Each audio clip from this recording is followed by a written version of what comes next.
Krypton is a Superman show set 2 generations before Superman came to Earth. Are there a lot of DC comic book Easter eggs in there? Is Superman's cape red? Hi, I'm Jason Inman. I got my Superman shirt on, and Krypton has just premiered episode 1 on Sci-Fi. And I'm here to break down all the DC comic book Easter eggs, and there's a lot of them in there, that are gonna blow your Kryptonian mind. And you know how much I love the Man of Steel, so let's do this. But before we do this, there will be spoilers. Slight spoilers. So let's get into these Easter eggs. Let's talk a little bit about Seg-El. He first appeared in The World of Krypton, Volume 2, Number 3 in February 1988. Written by legendary Superman writer John Byrne and first drawn by Hellboy creator Mike Mignola. His name is a reference to Superman co-creator Jerry Siegel, and he's currently being played by the wonderful Cameron Cuff. By the end of the pilot episode, Seg is assigned to work in the Science Guild, which is a nice setup to the destiny of his future son, Jor-El, who will become Krypton's greatest scientist. Also during the pilot, Seg-El becomes forcibly engaged to Nyssa Bex, who actually does not exist in any comic book continuity. Her name could be a fun reference to Nyssa Al Ghul, who appeared on Arrow as the daughter of Ra's al Ghul when the show couldn't get the rights to his more well-known daughter Talia al Ghul until the 5th season of the show. Talia showed up in the 5th season of the show. It gets kind of a little confusing. We're talking about Krypton, not Arrow, okay? Although in Man of Steel, the Man of Steel movie, there is a very minor character named Carvex who is banished to the Phantom Zone along with General Zod and the rest of his posse, so this could make Nyssa Bex the ancestor of Carvex. Val-El is another Easter egg. He is Superman's great-great-grandfather and the direct grandfather of Seg-El, who we see very briefly at the beginning of the pilot episode, and he was also created as part of the 1980s storyline called the Krypton Chronicles. He appears only in 1 issue and has never been seen anywhere in Superman comic books or DC comic books history ever again. I kind of wanted to bring him up because during his trial at the beginning of the episode, he's wearing a traditional House of El garb with a blue bodysuit and a red cape, which is making some obvious nods to Superman's classic costume. Now, of course, he didn't have the red trunks, because the trunks are coming back in the comic books, but maybe they'll save that for season 2. While Val-El has little definition in his single comic book appearance, for the pilot episode, he is sort of given a version of Jor-El's personality with his defiance in the face of the Kryptonian Council and their apocalyptic prophecy.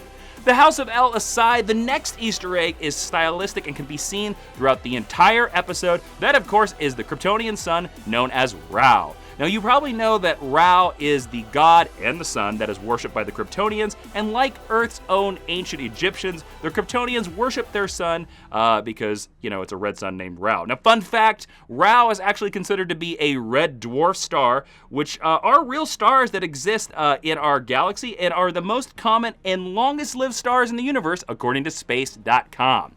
Now, City of Kandor is another Easter egg. It is Seg-El's home city and will be the main city for this season of Krypton, by all appearances, as far as the first episode shows. Now, when we first see Krypton in this episode, it's under a dome, often referred to as the bottled City of Kandor, because it was shrunk down, bottled, and stolen by the classic Superman villain Brainiac. We'll get to him later. Superman eventually rescues the bottle city of Kandor and keeps it safely in the Fortress of Solitude, and Kandor first appeared in Action Comics number 242 in July of 1958, and of course was created by Otto Bender and Al Plastino. When it was first introduced, Kandor was known as the former capital city of Krypton. Kandor is also an important part of Power Girl's mythology. On Earth 2, Kara Zor-El spent her childhood in Kandor, and on Earth 1 history, Supergirl grew up in Argo City that had a dome over it while it was on Krypton. So this could be an inspiration for the domes that we see, or it might simply imply that we will see Argo City before too long on the show, before it leaves Krypton and maybe possibly blasts into space. Now, Brainiac is a classic Superman villain that all Superman fans have been clamoring to see in live action, and he first appeared in the comics in Action Comics number 242 in July of 1958. That is the same exact issue that Kandor debuted in. Connection maybe? I think so. And he is an alien from the planet Kolu. Yes, we did see a version of him on Smallville, but that version just looked like the human James Marsters, Spike from Buffy. So this is the first time that we're getting a live action green-skinned alien. Like comic book fans, Brainiac is the ultimate collector. He shrinks down iconic cities, shoves them into glass bottles, and flees to another corner of space. He most famously has bottled the Kryptonian city of Kandor, where Krypton is currently taking place. So it could be a small reveal for the end of season 1 of this show. When the camera pulls out to reveal the interior of Brainiac's ship, you can see several bottled cities lining the background. And since the 2000 storyline named after the villain by Geoff Johns and Gary Frank, Brainiac has gained more and more cybernetic implants and integrated his physical body with more technology than ever, allowing him to be a more physical threat to a hero as powerful as Superman. Now, both Seg and Nyssa visit a Genesis chamber, and they reveal that even during their generation, Kryptonians procreate mostly through test tubes. Now, the Man of Steel movie deals with the same idea by implying that Kal-El was conceived the old-fashioned way, like the birds and the bees, my friends. Now, the Kryptonian birthing matrix dates back further than 2013 and first appeared in Man of Steel Volume 1, Number 1 in October of 1986, and writer and penciler John Byrne introduced the idea that Kryptonians do not procreate through coitus and that their children are separated from their parents at an early age to be educated and raised by the collective consciousness of their entire race's history. Let's talk a little bit more about Kryptonian technology as we pivot to the Sunstone Crystal that we see Seg-El use to access the Fortress of Solitude for the very first time. When director Richard Donner's protege Geoff Johns started writing Superman comic books in 2006, he folded a lot of these same visual elements from the movie into his version of Krypton. Johns was the first writer to call them Sunstones, and that name has stuck since.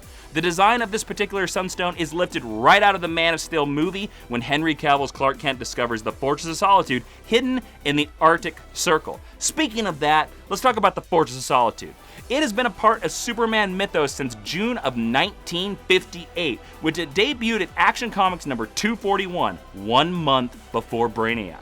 It was traditionally a ship or a workplace of Jor-El that was sent along with his son Kal-El to Earth and was usually stored inside the Sunstone. Superman discovers it as an adult as the burden of proof of his alien identity and establishes it as a workstation separate of both Metropolis and the Justice League Watchtower. In Superman's fortress, there are giant statues of his two parents, Jor-El and Lara, and on Krypton, there are two statues of indeterminate identities holding up a sphere that is likely a representation of the sun god Ra.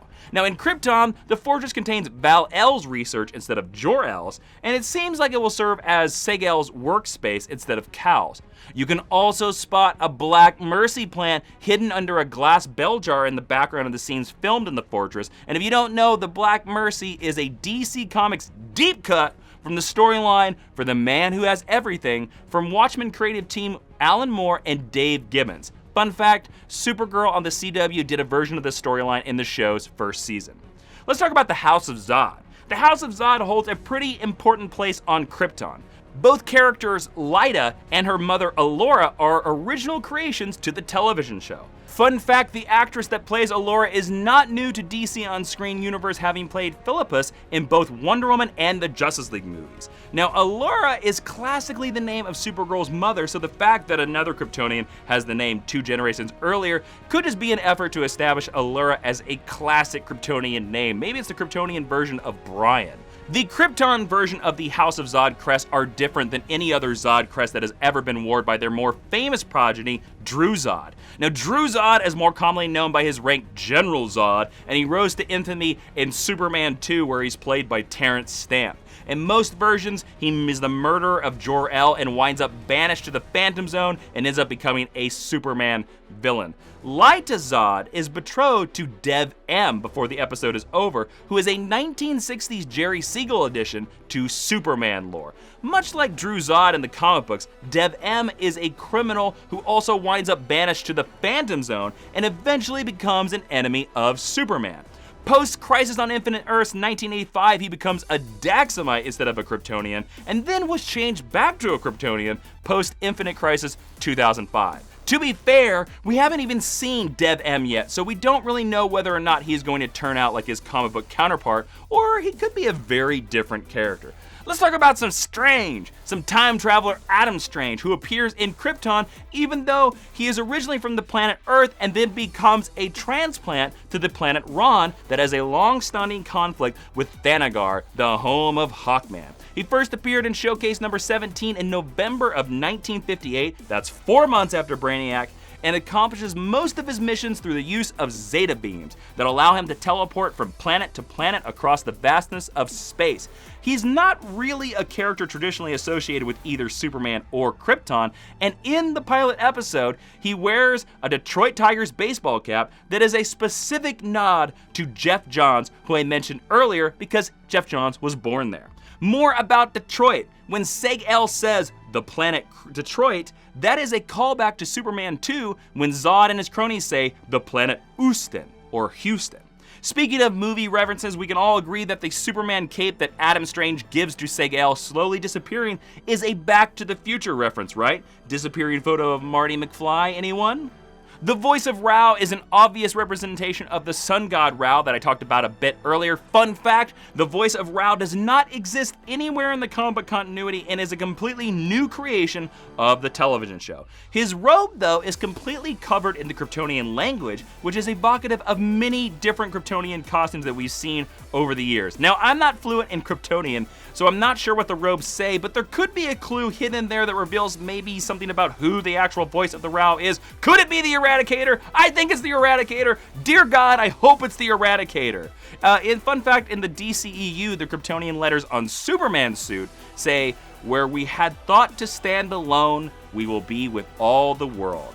Finally, when you look at the architecture of Kandor and how stark it is and how dirty it is, it's very reminiscent of Man of Steel's depiction of Krypton. That might have to do with the fact that David S. Goyer worked on both Man of Steel and Krypton and maybe wanted to keep a sense of continuity between the two depictions of the planet, or it could be a coincidence. Since the depiction of the planet Krypton was one of the most positively reviewed aspects of Man of Steel, it makes sense that this television series would want to borrow maybe the same visual language. Whew! So those were all the Easter eggs that I caught in the episode 1 of Krypton. If you think I missed any, head on down to the comments, tell me what ones I missed. While you're down there, click subscribe, because on this channel, there's gonna be all kinds of nerdy goodness. Comic book reviews, DC TV reviews, believe me, you're gonna wanna see it all. Thank you so much for watching. Don't forget to click subscribe, and I'm Jason Inman.